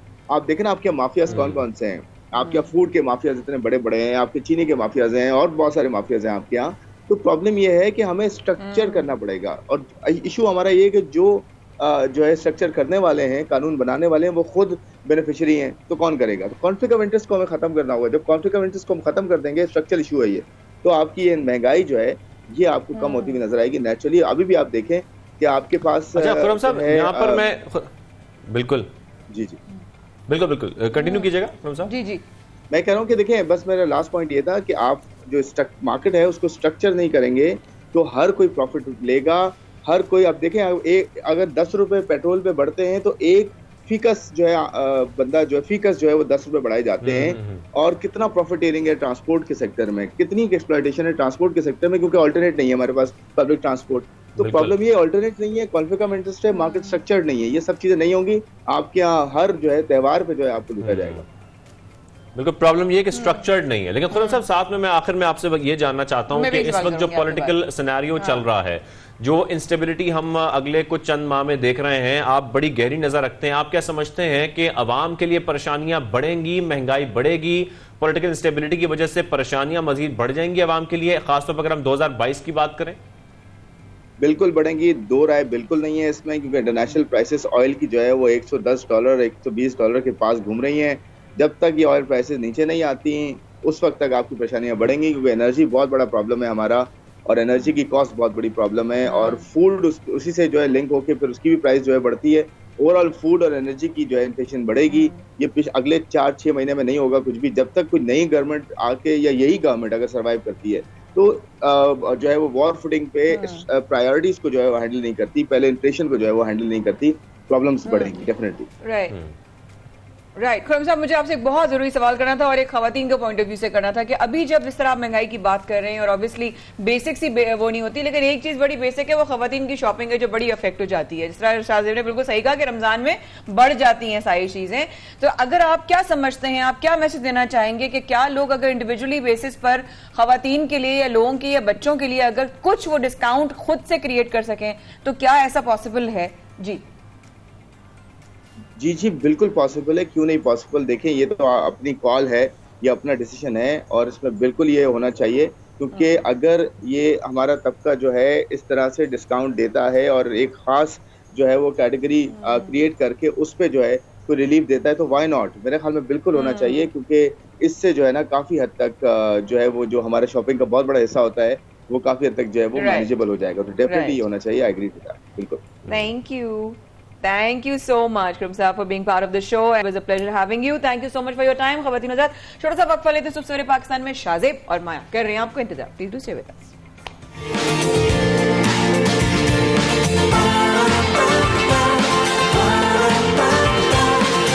सुबह सवेरे पाकिस्तान, सुबह सवेरे पाकिस्तान। खवातीन किसी भी शोबे में पीछे नहीं है। घर चलाने की बात से लेके बच्चों की परवरिश से लेकर किसी भी प्रोफेशनल या एक बड़ी फर्म में कहीं एग्जीक्यूटिव की लेवल पर हो, कहीं शेफ़ हो तो कहीं डिज़ाइनर हो, कहीं कोई बैंक में काम करती हो, कोई नंबर्स की मास्टर हो तो कहीं कोई खूबसूरत तस्वीरें खींचने की माहिर हो। तो ख़वातीन को किसी भी शोबे में आने से सिर्फ एक चीज़ रोक सकती है और वो है वो खुद। अगर मैं कहूँ कि ऐसी ख़वातीन से आपकी मुलाकात करवाने का सिलसिला सुबह सवेरे पाकिस्तान में जारी है तो ये गलत नहीं होगा। आपकी मुलाकात करवाते हैं कि शौहर के शाना बशाना घर चलाने के लिए मेहनत करना हो, ख़वातीन पीछे नहीं रहती। कराची की नुज़त काशिफ घर से खाना बनाकर ऑनलाइन फ़रोख्त करती हैं, जिससे महंगाई दूर करने में वो अपने शौहर का हाथ भी बटाती हैं। और किस तरह से उनको ये ख्याल आया, क्यों किया, आइए आपकी इनसे मुलाकात करवाते हैं। अस्सलाम वालेकुम नुज़त। वालेकुम, कैसी हैं आप? अल्हम्दुलिल्लाह, आप बताइए। थैंक यू सो मच, आपने वक्त निकाला हमारे प्रोग्राम में, आप आई, आपने टाइम निकाला। तो सबसे पहला सवाल, कब फैसला किया कि कुकिंग स्किल्स को ज़रिए आमदनी या ज़रिए रोज़गार बनाया जाए? बस काफ़ी टाइम हो गया था सीखते हुए, लर्निंग की काफ़ी, फिर सिखाया भी। तो फिर सिखाते सिखाते सोचा कि जब इतना कुछ सीख ही लिया है तो क्यों ना इससे कुछ अर्न भी कर लिया जाए, इसको बिजनेस की तरफ लाया जाए। तो बस फिर जब से ही स्टार्ट कर दिया था, थोड़ा थोड़ा करके स्टार्ट किया और माशाल्लाह एक अच्छे लेवल पे आज। माशाल्लाह। तो खुद का ख्याल था या किसी ने कहा कि तुम इतना अच्छा खाना बनाती हो? भाई कितने लोगों को कहा जाता है तुम इतना अच्छा खाना बनाती हो, इसका तुम काम क्यों नहीं शुरू कर देती? हाँ, कहते तो काफ़ी सारे लोग थे, लेकिन डिसीजन तो खुद नहीं लेना था बहरहाल। तो काफ़ी टाइम बाद जो है फिर सोचा, खुद ही सोचा बैठ के कि नहीं अब कुछ कर लेना चाहिए। हाँ, अब बहुत टाइम हो गया दूसरों को टाइम देते हुए, सिखाते हुए, तो अब अपने लिए भी कुछ कर लेना चाहिए। सिखाती रही हैं हमेशा खाना बनाती, खाना बनाना भी। NSHM north school of hotel management में अच्छा खासा टाइम मैंने टीचिंग की है, 1 से 1.5 साल के। ज़बरदस्त। यानी कि वो जायका तो देखिए, जायका तो हमने सुना है हमेशा कि हाथों में होता है तो होता है, क्रिएट नहीं कर सकते। तो आपको शुरू से ही खाना बनाने का शौक था? बिल्कुल, शुरू से ही खाना बनाने का शौक था, मतलब कम उम्री से ही था जब से स्टार्ट किया। बस तो पहला फोकस ये था कि खाना अच्छा बनाना है। और सबसे पहले क्या बनाया नुसरत? सबसे पहले कुछ याद नहीं, चावल का कुछ शायद बनाया था, मेरी खिचड़ी बनाई होगी, इस तरह का कुछ लाइट सा। और मजे की बन गई? हाँ, मजे की बन गई। क्या बात है, जबरदस्त। अच्छा, अब साथ साथ ये बताइए कि आप अपने शौहर का साथ दे रही हैं, आप शाना बशाना चलकर आगे भी बढ़ रही हैं। कितने लोग हैं घर में? अपने घर के बारे में बताइए, कितने लोग हैं, कैसे चल रहा है, घर कैसे मैनेज होता है, काम कैसे मैनेज होता है, हमें बताइए। हाँ, अल्हम्दुलिल्लाह हस्बैंड हैं, 2 बच्चे हैं, बेटे हैं 2, एक बड़े हैं एक छोटे हैं, और अच्छा चल रहा है माशाल्लाह हस्बैंड के साथ। मतलब उनकी तरफ से कोई फोर्स नहीं था कि आप काम करें। अच्छा। शौक को जो है बस आगे लेके गई हूँ कि शौक को कुछ करके चलें, हेल्प आउट ही हो जाएगा, इस नज़रिए से जो है फिर आगे बढ़ी हूँ। और माशाल्लाह बहुत अच्छा चल रहा है, हस्बैंड अपने तौर से अच्छे चल रहे होते हैं, कुछ हम हेल्प आउट कर देते हैं। तो नुसरत, बीइंग अ वुमन, जिस तरह मैंने शुरू में बात की कि बहुत बाहिम्मत ख़वातीन हैं पूरी दुनिया में, जो कहीं के भी हो, कहीं अफ्रीका में भी हो, कहीं अमेरिका में हो, कहीं पाकिस्तान में हो, किसी और बर आज़म में हो, लेकिन एक औरत को जब वो हिम्मत पकड़ना चाहती है ना तो उसको कोई चीज़ नहीं रोक सकती। बिल्कुल। नुसरत ने हिम्मत क्यों पकड़ी? बस अपने अंदर टैलेंट था और घबराई नहीं, बिल्कुल भी घबराई नहीं, और बस सोचा कि नहीं, हिम्मत आ गई, ऑटोमेटिकली आ गई, ऑटोमेटिकली आ गई। बस दिल था, शौक था, फील्ड बाय फील्ड चलते रहे, शोज करती रही, काफ़ी कुछ किया लाइफ में, मतलब कुकिंग शोज भी किए हैं। अच्छा। हाँ, माशाल्लाह से बेस्ट टैलेंटेड वुमेन का अवार्ड भी ले चुकी हूँ। माशाल्लाह। तो बहुत कुछ किया, तो बस हिम्मत खुद ब खुद आती चली गई, जैसे जैसे एक एक स्टेप में आगे बढ़ती गई, हिम्मत खुद ब खुद आती चली गई कि नहीं अभी और कुछ करना है, अभी और कुछ बैठना नहीं है, स्टे नहीं, बैठना नहीं है, बढ़ते जाना है, बढ़ते जाना है, जहाँ तक ले जाए, यहाँ तक ले जाए। अब बताइए अपने काम के बारे में, कैसे खाना बनाती हैं, कितने लोगों को मैनेज करती हैं, किस तरह आपकी डिलीवरीज होती हैं, उसके बारे में भी बताइए। अच्छा, खाना अपने किचन से ही बनाती हूँ। ठीक है। बेसिकली शेफ हूँ और किचन से ही काम करती हूँ। स्टार्ट किया था मैंने फ्रोजन से। ठीक है। फ्रोजन फूड में करती थी और माशाल्लाह मेरे कस्टमर बहुत ज़्यादा पसंद करते थे, बहुत ज़्यादा लाइक करते थे। ऑल ओवर कराची में ये डिलीवरीज होती हैं और प्री बुकिंग स्टार्ट हो जाती है रजब के महीने से ही, कि रमज़ान के लिए जो है फ्रोजन की बुकिंग स्टार्ट हो रही होती है। फिर धीरे धीरे थोड़ा सा चाइनीज़ कुकिंग की तरफ आई, करती तो माशाल्लाह सब कुछ थी, सीखा हुआ था, तो थोड़ा चाइनीज़ कुकिंग की तरफ आई कि इसको भी सप्लाई करना चाहिए, ये वाले भी ऑर्डर्स देने चाहिए। फिर पार्टी ऑर्डर्स लेना स्टार्ट किए। अच्छा, पार्टीज भी है आप करते? हाँ, पार्टी ऑर्डर भी ले लेती हूँ, ऑर्डर्स अच्छे ना, सब कर लेती हूँ। जैसे बर्थडे पार्टी वगैरह का ऑर्डर हो गया, छोटे ऑर्डर्स होते हैं तो वो हम ले लेते हैं। इस तरह से पार्टीज़ के ऑर्डर लेना शुरू किया। फिर एक प्रॉपर माइंड बनाया कि कुछ करना है, कुछ करना है, तो फिर फास्ट फूड की तरफ आई। फास्ट फूड मेरी स्पेशलिटी थी। तो बस फास्ट फूड चूज़ किया और फास्ट फूड के साथ माशाल्लाह मैं आपको बता नहीं सकती, शायद मतलब रिव्यूज़ ऐसे होते हैं कि अल्हम्दुलिल्लाह बहुत अच्छा, क्या बात है, आप तो मुझे बहुत ज़्यादा अट्रैक्ट कर रही हैं अपनी बातों से। मैं इंट्रीग हो रही हूँ, इंटरेस्टेड हो रही हूँ, लेकिन मुझे अपनी डाइट सामने आई है, लिखा हुआ सामने तुम्हें डाइट करना है। लेकिन साथ साथ आपकी कौन कौन से आइटम्स बहुत ज़्यादा पसंद किए जाते हैं, बहुत ज़्यादा, जैसे आपने फास्ट फूड बताया, इसके साथ साथ और क्या क्या चीज़ें आपकी बहुत ज़्यादा पसंद की जाती हैं? पसंद जैसे कि मैंने आपको बताया फ्रोजन ज़्यादा किया जाता है, उसके अलावा फास्ट फूड तो मतलब बस लास्ट हो गया है। अच्छा, इतना पसंद किया जाता है माशाल्लाह मेरा फास्ट फूड। लोग मुझे ब्रांड से कनेक्ट करते हैं कि नहीं आपका जो है ना फलां ब्रांड का हमने खाया था, वो उसके जैसा है और उससे अच्छा है, मतलब इस तरह के माशाल्लाह से रिव्यूज़ आते हैं। तो फास्ट फूड बहुत ज़्यादा पसंद किया जाता है। उसके अलावा कॉन्टिनेंटल, अगर घर में देखा जाए तो अरबिक और कॉन्टिनेंटल कुजीन में ज़रा फोकस करते हैं। तो फास्ट फूड्स में क्या क्या कैटेगरीज हैं आपकी? फास्ट फूड में तकरीबन काफ़ी कैटेगरी सिर्फ बर्गर्स की हैं। अच्छा, बर्गर्स की पूरी रेंज है। अगर प्राइस के हिसाब से देखा जाए तो 200 से स्टार्ट है और मेरा 700-800 तक का बर्गर है। Really? Just one burger, size में भी काफी ह्यूज, और एक बर्गर जो है ना मतलब 2 बंदे भी खा लें, 3। वही मैं कह रही हूँ, अगर आप कह रही हैं साइज तो बड़ा हो तो फिर 2 लोग भी खा सकते हैं। लोगों को क्रेविंग होती है ना, शौक होता है कि नहीं हमें तो मरवाती है, बस क्रेविंग मरवा देती है कि कुछ यूनिक खाना है, कुछ डिफरेंट खाना है। तो उस चक्कर में मैं भी बस उसमें क्रिएटिविटी डालती रहती हूँ और माशाल्लाह लोग अट्रैक्ट होते हैं। ये बात है सारी। थैंक यू नुज़रत, बहुत अच्छा लगा आपसे मिलकर और बहुत खुशी हुई आपसे मिलकर। मेरी दुआ है और देखने वालों की भी, आई एम वेरी श्योर यही दुआ होगी कि आप ऐसे ही चमकती रहें।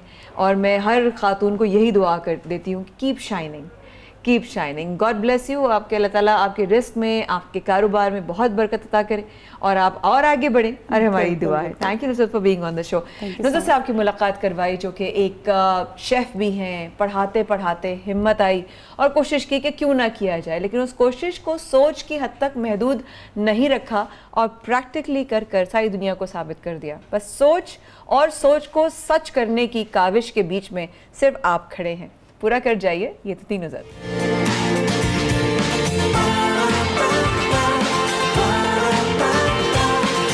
सुबह सवेरे पाकिस्तान।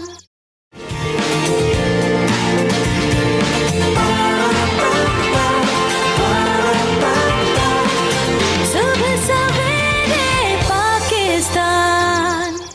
सबसरे पाकिस्तान में शाज़िया वर्मा के साथ जुड़े रहने का बहुत बहुत शुक्रिया। और अब आपको एक बहुत ही जबरदस्त किस्म के सेगमेंट की तरफ लेके जा रहे हैं शाज़िया। बिल्कुल, और बहुत ही टैलेंटेड सेलर से आपकी मुलाकात करवाएंगे। मुलाकात हमारे जो शाहरुख अहमद साहब हैं वो गए थे, उन्होंने मुलाकात की थी क्योंकि हम जिक्र कर रहे हैं लाजवाब परफॉर्मेंसेस की, क्योंकि वहाँ पर बहुत सारे कंपटीशंस भी थे और खूब उन्होंने दाद भी समेटी। हम बात कर रहे हैं कराची में chief of the air staff international selling championship का इनेकाद हुआ, जहां पर हमने सेलिंग कंपटीशन में छोटे छोटे बच्चों को भी देखा, साथ में बड़ों को भी देखा और बड़े सख्त मुकाबले भी हुए। लेकिन वहां पर जीता कौन और जीतने के बाद उन्होंने क्या गुफ्तगू की वो आप सबको सुनवानी है। तो शाहरुख अहमद हमारे जो टीमर हैं वो बड़ी अच्छी अच्छी जगहों पर जाते हैं अकेले, तो वो यहाँ पर गए थे, उन्होंने यहाँ पर जो है उनसे बात भी की है, वो आपको दिखाते हैं। So beautiful. हम मौजूद हैं कराची के PF यॉट क्लब पे, जहाँ पे 3rd CAS international open sailing championship 2022 का इनेकाद किया गया है। इस चैम्पियनशिप में 11 ममालिक के अफराद शरीक हैं, जो कि सेलर्स भी हैं, जजेस भी हैं, कोचेस भी हैं। यहाँ पर भरपूर मुकाबला इस वक्त जारी है। समंदर में कश्तियाँ उतर चुकी हैं, सेलर्स अपनी जान लगा रहे हैं। आगे जाके देखते हैं कि आज इस इवेंट में क्या क्या हो रहा है।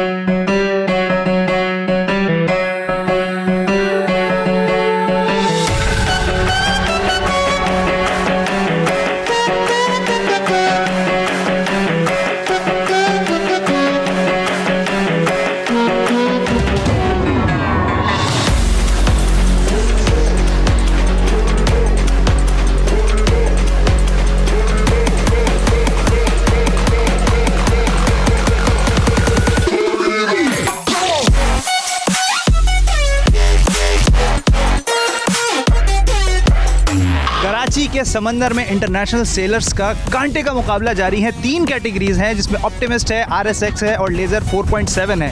तीनों की 3 रेसेस हो रही हैं। सेलर्स लगे हुए हैं कि किसी तरीके से हम जीत सके। मेरा कैमरामैन अगर आपको दिखा सके, ये पीछे ये लैब पॉइंट है, पूरा ये चक्कर लगा के आते हैं और इस लैब पॉइंट पे आके रुकते हैं।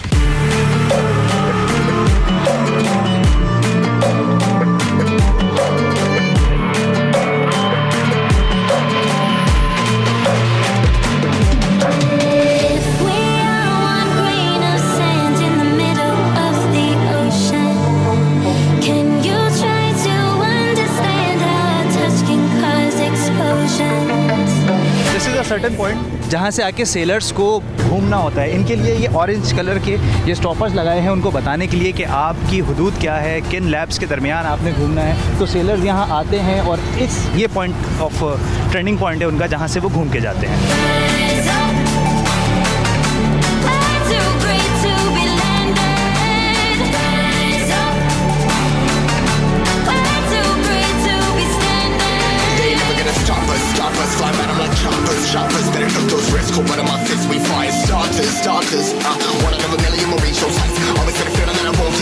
हम लोग कोशिश कर रहे हैं कि इन सेलर्स को जो कि विंड सर्फिंग कर रहे हैं उन्हें पकड़ने। आप हमारी स्पीड देख सकते हैं, इस वक्त फुल थ्रॉटल पे हमारा बोट, लेकिन ये बच्चे बड़े जो भी हो इस ताकत से इस हिस्सा ले रहे हैं इस गेम के अंदर कि इन्हें पकड़ना मुश्किल ही नहीं, इस वक्त नामुमकिन हो चुका है।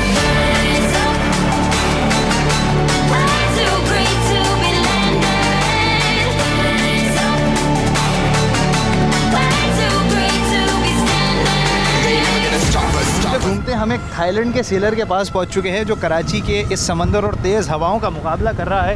इस वक्त यहाँ लोग जमा हो चुके हैं। उम्मीद है कि बहुत जल्द यहाँ पे ये रेसिंग कंपटीशन एंड होने वाला है।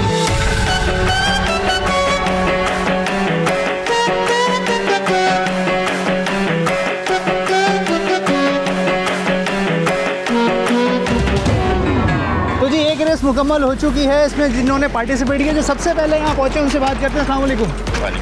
सर, ये सबसे पहले आप आएगा, जीत गए क्या रेस? अल्हम्दुलिल्लाह मैंने रेस जीती। आज वाली भी जीती, कल वाली भी जीती और परसों वाली भी जीती। अच्छा, तो आपकी टीम का नाम क्या है? हम पाकिस्तानी भी रिप्रेजेंट। पाकिस्तान को रिप्रेजेंट है। आप कौन सी कैटेगरी है आपकी? ये L7 लेजर स्टैंडर्ड क्लास है। अच्छा। जी। कितनी देर की रेस थी? ये तकरीबन 45 मिनट, 40 से 45 मिनट की रेस हो रही थी हमारी। कि सबसे करीब कौन है इस वक्त? कौन सा मुल्क है? पाकिस्तानी भी क्या, जो मेरा कोच है, जो मेरा उस्ताद है, वो मेरे पास सेकंड है। वो सेकंड है। थर्ड पे कौन है? और थर्ड पे बहरीन और पाकिस्तान आर्मी के एक प्लेयर है, उनको मुकाबला। यानी सिर्फ टॉप 3 के अंदर सिर्फ एक बहरीन है। जी टॉप। चले जी, थैंक यू। आप थक के आए हैं, आप जाएँ रेस्ट करें। तो ये इस वक्त रेसेस लग रही हैं और अपनी अपनी सेल्स को वापस लाया जा रहा है।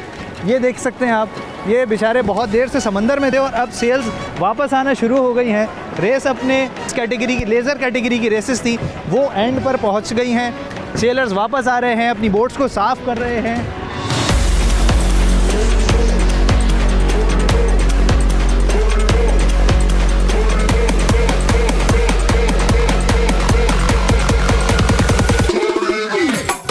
इसमें आपको काफ़ी सारी ये स्ट्रैप्स नज़र आ रहे हैं। अच्छा। ये मुख्तलिफ एंगल्स के लिए इसमें हम अपने पाँव फंसाते हैं। ठीक है। फुट स्ट्रैप कहलाते हैं ये क्या हिस्सा है? ये इसका ट्रैक है। ठीक है। ये भी एडजस्टेबल होता है, हवा के साथ इसको हम आगे पीछे करते हैं और ये लॉक हो जाता है। अच्छा। जहाँ इसको हम लॉक करना चाहें। अच्छा, तो क्या इसको आप ये समझ सकते हैं कि ये एक डेंजरस स्पोर्ट है? डेंजरस नहीं है, थ्रिलिंग स्पोर्ट्स है। विंड सर्फिंग स्पेशली तेज़ हवा में। कभी कोई ऐसा वाक़या हुआ है जिसने ज़िंदगी बदल दी हो, या कोई आपको ऐसा लगा कि यहाँ तो मैं फंस गया? नहीं, ऐसा फंसने वाला वाक़या कोई नहीं था। लेकिन एक है मेरे साथ जो अपने ट्रेजेडी हुई थी। तो इन 2010 हमारे सिलेक्शन ट्रायल्स थे एशियन गेम्स के लिए, जो कि पोस्टपोन हो गए थे। तो हम चूँकि वेन्यू पे थे, वापस आ रहे थे ओपन सी से, और वापसी पे मौसम का जिस तरह कोई पता नहीं, कभी भी किसी भी टाइम हवा तेज़ हो सकती है। तो एकदम से हवाएं तेज़ हो गई और round about 25 not plus wind चल रही थी। तो उस वक्त ये बोर्ड नहीं था, उस वक्त मेरे पास RSX से एक उस वक्त था Mistral class, same windsurfing class थी। तो उसका ये यूनिवर्सल जायंट टूट गया, जिसकी वजह से मुझे कुछ टाइम पानी में गुजारना पड़ा और फिर रिकवर हुआ मैं। जी, रात का टाइम, यानी कि शाम के टाइम। सुन के डर लग रहा है। बस मेरे साथ तो हो चुका था। आज का कंपटीशन कैसा रहा? टफ रहा? आज का कंपटीशन काफ़ी टफ था, और मतलब विंड काफ़ी थी, और मतलब जो टाइड है वो भी अभी लो टाइड नहीं हुई है, अभी शुक्र है हाई टाइड है, वरना जो है मतलब बाकी चैनल से आते हैं। और काफ़ी हाई टाइड भी बहुत ज़्यादा थी इस वक्त, और मतलब हाइक आउट करना सब कुछ, अभी हर हाथ पाँव सब दर्द हो रहा है।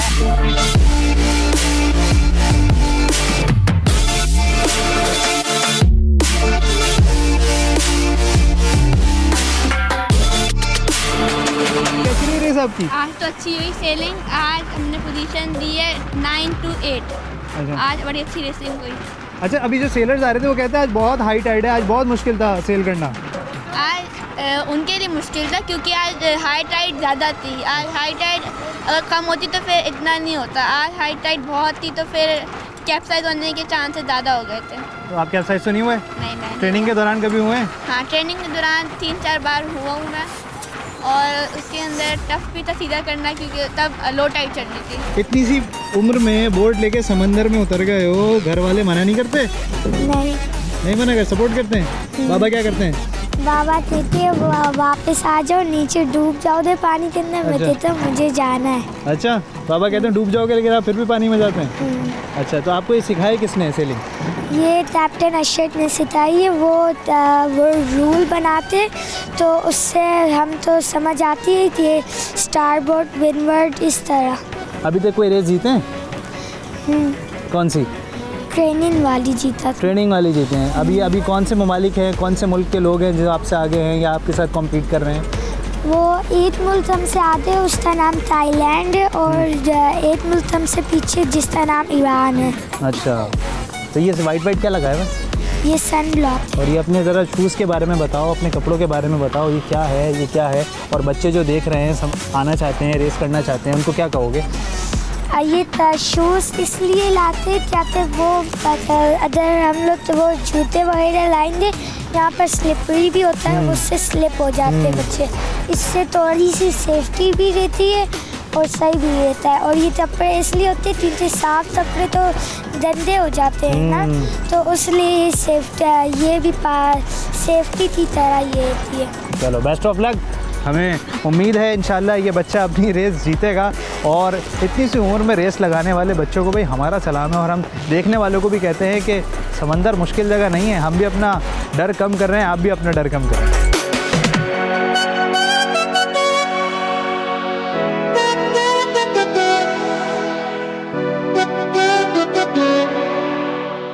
सेलर से बात कर ली, जेट्स की कंपटीशन है तो क्यों ना इसके प्लेयर से भी बात की जाए। तो हमने दरख्वास्त की है कि बराए करम खुश्की पे आ जाए ताकि हम आपसे कुछ सवालात कर सकें। तो ये भाई हमारे ज़बरदस्त किस्म के करतब अभी दिखा रहे थे और अब आगे हम इनसे बात करेंगे।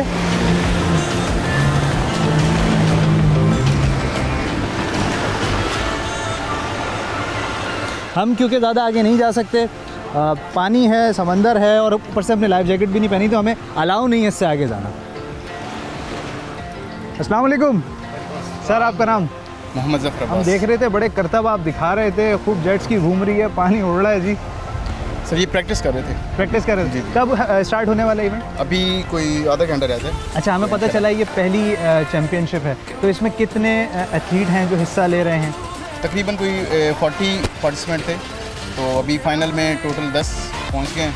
40 में मतलब 20 जो हैं वो बिलो 1200 सीसी की कैटेगरी में खेल रहे थे और 20 पार्टिसिपेंट जो थे वो अबव 1200 की कैटेगरी में खेल रहे थे।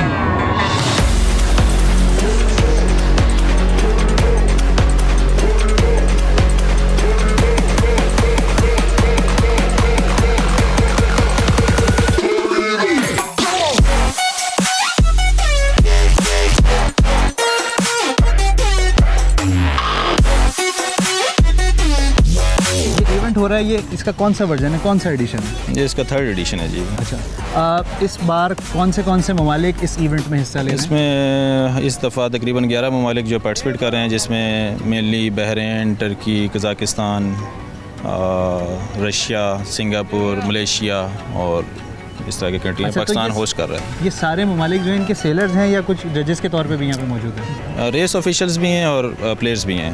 अच्छा, हमने देख लिया सेलर्स को, हम समंदर में भी गए, उनके साथ हमने देखा किस तरह मुकाबला कर रहे हैं। यहाँ पे जेट स्की भी नज़र आ रही हैं, वो भी मुकाबला कर रहे हैं, वो क्या इवेंट है? जेट स्की का इस दफ़ा हमारा first national jet ski competition हमने मुनक़िद की है। जो पाकिस्तान में पहला इवेंट हो रहा है जेट स्की का पावर्ड स्पोर्ट के हवाले से, और उसमें जो है हमें स्पॉन्सर्स किया है BKR ने, और हमारी उसमें प्राइज़ मनी है 7 लाख की। 2 कैटेगरीज़ हैं, 1200 सीसी से नीचे और 1200 सीसी से ऊपर। अच्छा, तो क्या इस इवेंट में भी इंटरनेशनल प्लेयर्स ने हिस्सा लिया या इसमें सिर्फ अभी पाकिस्तान? नहीं, अभी तो ये पहला इवेंट है, तो सिर्फ नेशनल लेवल पे पाकिस्तान के जो क्लब्स थे उनको हमने इनवाइट किया और डिफरेंट क्लब्स ने फिर पार्टिसिपेशन की भी है। फर्दर जैसे जैसे ये इवेंट ग्रो करेगा तो इंशाल्लाह इसमें इसको इंटरनेशनल लेवल तक भी ले जाने की कोशिश करेंगे। और इसमें कितने खिलाड़ी हैं जो हिस्सा ले रहे हैं? अभी हमारे पास 20 खिलाड़ी हैं। तो जी first national jet ski competition start हो गया है और 1200 सीसी से ऊपर की कैटेगरी के सारे कंटेस्टेंट जो है वो इस वक्त यहाँ पे लाइन बनाए खड़े हैं। सीटी बजेगी, रेस स्टार्ट होगा, मुकाबला है पहली कैटेगरी, 2 लाख रुपए का इनाम, और ये इनाम कौन जीतेगा अभी कुछ देर में पता चल जाएगा।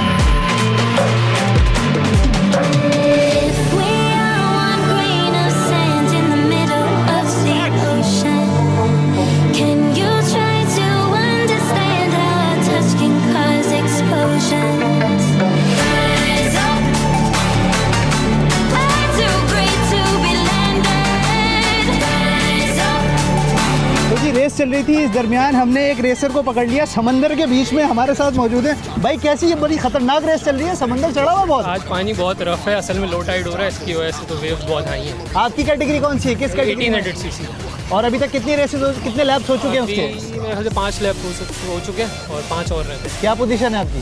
मेरी लास्ट राउंड में तो फर्स्ट था मैं। अच्छा, तो आज देखते हैं क्या। तो आज विन करते नजर आ रहे हैं? चलें, best of luck.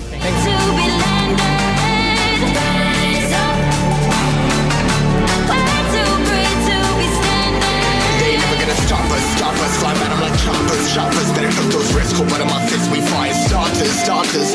One out of a million, we'll reach those heights. Always got a feeling that I won't deny. I work, never toss. Look at my eyes. तो जिस समंदर की लहरों को चीरता हुआ एक रेसर बहुत तेजी से फिनिशिंग लाइन की तरफ आ रहा है। अब ये देखना है कि क्या इसने अपने टाइम को मीट किया है, कि जब उसको पहुंचना है देख सकते हैं। और ये फिनिशिंग लाइन अबूर कर गया। आज बताया जा रहा है कि समंदर जो है वो बहुत ज़्यादा चढ़ा हुआ है, टेक्निकल लैंग्वेज में इसको कहते हैं आज समंदर में बर्फ बहुत है, तो बड़ा मुश्किल हो रहा है रेसर्स के लिए खुद को संभालना, जेट स्की को संभालना और टाइम पर फिनिश पॉइंट पे पहुंचना।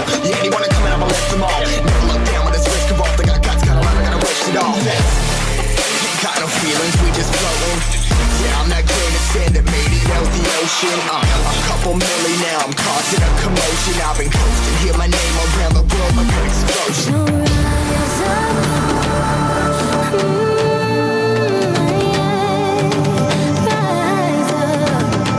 इस किस्म के इवेंट्स हमारे शहर, हमारे मुल्क का एक पॉजिटिव इमेज पूरी दुनिया में लेके जा रहे हैं, जहां 11 ममालिक के एथलीट, कोचेज़ और जजेस इस इवेंट में शरीक थे। ज़ाहिर है उनका अपना स्टेक है, वो यहाँ से जब पाकिस्तान की विजुअल्स वहाँ जाएंगे तो उससे पाकिस्तान का कितना इमेज बेहतर होगा। इस तरह के इवेंट्स हमारे शहर के लिए किसी ताज़ा हवा के झोंके से कम नहीं है। ज़बरदस्त शाहरुख भाई, क्या आपने सैर कराई है और क्या शूट हुआ है। मतलब ऐसा लग रहा था शाहजेपुर में, ये देख रहे थे कि लग ही नहीं रहा था ये पाकिस्तान में, लग रहा था कि ये पाकिस्तान है, लग रहा था पाकिस्तान, लग रहा था कि यकीन नहीं आ रहा था पाकिस्तान में हो रहा है। मुझे बहुत ही खुशी और एक sense of achievement, happiness feel हो रही थी कि हमारे मुल्क में इतनी जबरदस्त activities. Way to go Shahrukh भाई, पाकिस्तान इतना ही खूबसूरत है, हमें बस अपनी जितनी भी ऐसी खासतौर पर जो साहिली पट्टी है इसको खूबसूरत बनाने की जरूरत है। खुद से अपनी एक जिम्मेदारी भी निभानी है, साफ भी रखना है। कहीं पर जाते हैं तो खुद से कोशिश किया करें कि गंद वहां पर ना फेंकें। बड़ा अफसोस होता है जब हम अपनी बीचेस को बहुत खराब और गंदा देखते हैं। Totally agree. इस पर भी हम एक दिन सेगमेंट करेंगे, लेकिन इस वक्त आज के लिए बस इतना ही। सुबह पाकिस्तान में शाहजेब और माया को दीजिए सिर्फ कल तक के लिए इजाजत। और सियासी गहमा गहमी चल रही है, देखते रहिएगा, अपडेट रहेगा, नहीं तो कल सुबह हम आपको कर देंगे। रखिएगा अपना ख्याल। अल्लाह हाफिज।